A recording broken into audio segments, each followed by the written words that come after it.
SB19 doing a virtual caroling on a GCash ad.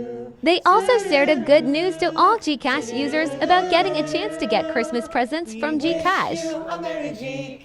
We wish you a Merry GCash. We wish you a Merry GCash. At lahat ay merry.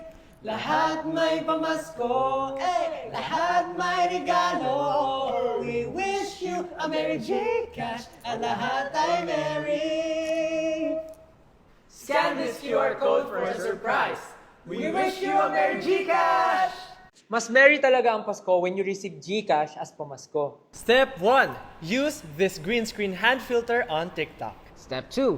Upload your personal GCash QR code.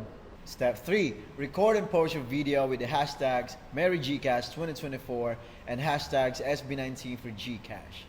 Step 4. I-share kina Ninong at Ninang and collect your pamasko. Diba?